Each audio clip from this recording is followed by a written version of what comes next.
Eli Ferreira. Doutor Eli, seja bem-vindo de volta ao nosso programa. Boa tarde, Cristiano. Boa tarde, ouvinte do programa Pernambuco no ar. Professor Eli, Bolsonaro no PL. A gente já havia cantado essa pedra aqui há dias atrás, porque o próprio presidente já havia anunciado, e agora de forma oficial. Muda alguma coisa? Agora definitivamente o presidente tem um partido, ele acertou na escolha, professor? Bom, ele agora poderá disputar a reeleição, porque a nossa Constituição diz que condições de elegibilidade, uma delas no artigo 14, é a filiação partidária. Ele não tinha filiação, agora ele já tem um partido para disputar. No que diz respeito se ele escolheu correto ou não, muitas das filiações partidárias no Brasil, elas estão ligadas a uma sobrevivência eleitoral que muito raramente está ligada a uma questão de comportamento ideológico ou programático. No caso do presidente da República, ele tentou criar um partido político e não conseguiu. Então, depois de muita luta, conseguiu agora filiar-se ao PL, do qual tem grande parte dos seus membros que estão ligados ao Centrão, grupo que ele sempre criticou, fazia chacota, até porque ele dizia que a chegada dele ao Planalto Central era uma nova política, uma forma diferente de governar o país. E aí acaba se filiando a um partido do Centrão, volta ao Centrão, e mesmo com algumas divergências aí pelo o comando de alguns estados, como era o caso de São Paulo, como é o caso de Pernambuco. Falando nisso, o presidente vai ter a autonomia que deseja nesses estados, professor? Por exemplo, Pernambuco, onde temos o Anderson Ferreira, prefeito de Jaboatão, que é um potencial candidato ao governo. O Anderson estaria disposto a remar no mesmo barco que o Bolsonaro? Vai ser obrigado a fazer isso agora? Bom, esse é um fator, né, do qual dizem que o primeiro embate que ele teve com o presidente do PL foi justamente isso. O presidente do PL havia dito que você é presidente da República, mas o presidente do partido sou eu.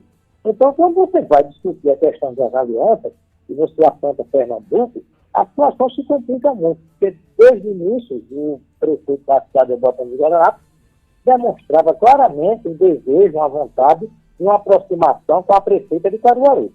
Na hora que o PSDB tem também agora um pré-candidato oficial, Dória, isso dificulta todo o cenário e o tabuleiro do jogo no estado de Pernambuco, no que diz respeito às alianças para o governo do próximo ano.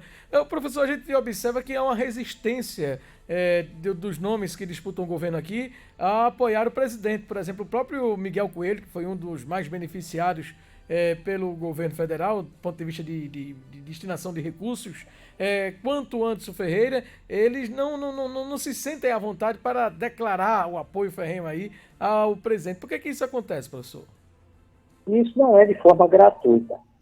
As campanhas eleitorais, Cristiano, e os ouvintes, cada vez mais, elas se tornaram algo bastante profissionalizado. Então, as campanhas hoje, elas são montadas em pesquisas de opinião pública, que tentam fazer um diagnóstico do cenário.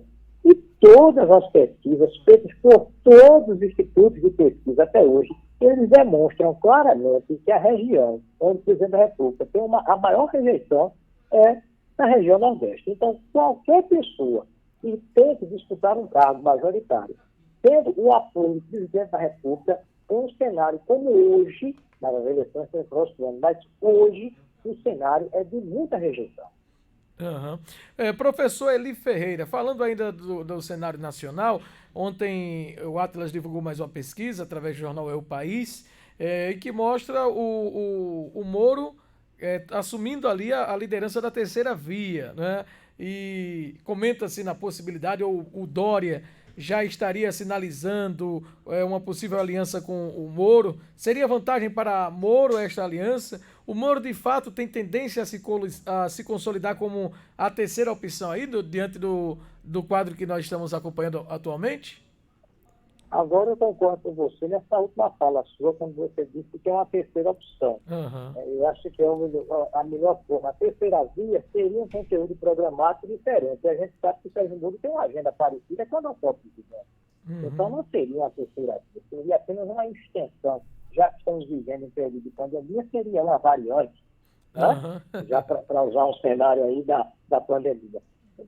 Nesse aspecto, o presidente da República ele tem que ter muito cuidado, porque O que nos parece é que a candidatura de Sérgio Moro afeta muito mais a presidência da República do que qualquer outra candidatura. Aham. Isso aí, de certa forma, beneficiaria o Lula, que, por sinal, tem conversado com o Alckmin. Veja como as coisas mudaram no nosso Brasil, como as eleições estão confusas, ou pelo menos as conjunturas, né, o desenho da eleição do ano que vem. Alckmin e Lula. Eu acho que antes dessa sinalização na história, nunca se imaginou que de repente os dois pudessem estar juntos em um palanque e tanto o Lula quanto o Alckmin já deram sinalizações de que pode haver uma união, não é, professor? Maquiavel dizia que a política é a arte do impossível. Então, tudo é possível na política. A gente não deve nos espantar. Eu não vou dizer o nome, mas vou fazer um exercício mental com você e com os outros. Quem foi o líder do governo Lula no primeiro ano do governo Lula? Mas só lembrar, quem está fazendo esforço, quem foi? Uhum. Quem foi o quê? O líder do governo Lula, do primeiro mandato. O O vice? líder na Câmara. Ah, O líder na Câmara. na Câmara. José Múcio. Zé Múcio. Né? Uhum. E chegou ao Tribunal de Contas por indicação do presidente da República. Isso. Quem diria? Né? Então a política é arte impossível. É verdade. E aí vamos aguardar se de fato eles vão se juntar ou não, se vai ficar mais pulverizado ainda. A verdade é que com a aproximação da eleição essas coisas vão se afunilando e vai ficando mais definido ali quem é quem no jogo. Para finalizar, professor... Pois não, pode concluir, pode ir. Até porque, como você disse, para deixar quem é quem, o próprio Palácio do Prefeito não tem ainda candidato associado. Exato, verdade. Né? Não há um nome definido ainda. Professor Eli Ferreira, André Mendonça está neste momento no Senado fazendo ou falando na sabatina com os senadores. Foi um nome de muita resistência e ainda há dúvidas quanto à sua aprovação ou não. Deve ser o nome que vai passar? A história do Brasil só houve um caso que alguém foi rejeitado ao STF.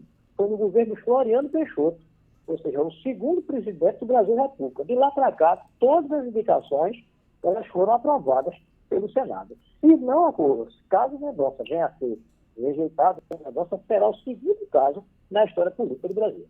É uma coisa muito interessante. Professor Eli Ferreira, vamos aguardar os próximos capítulos aí e saber o que vai ocorrer. Obrigado pela participação. Uma ótima tarde para o senhor, viu? Um abraço a você, aos ouvintes. É sempre um prazer poder participar do seu programa. O prazer é todo nosso, professor Dr. Eli Ferreira, participando do Pernambuco no Ar.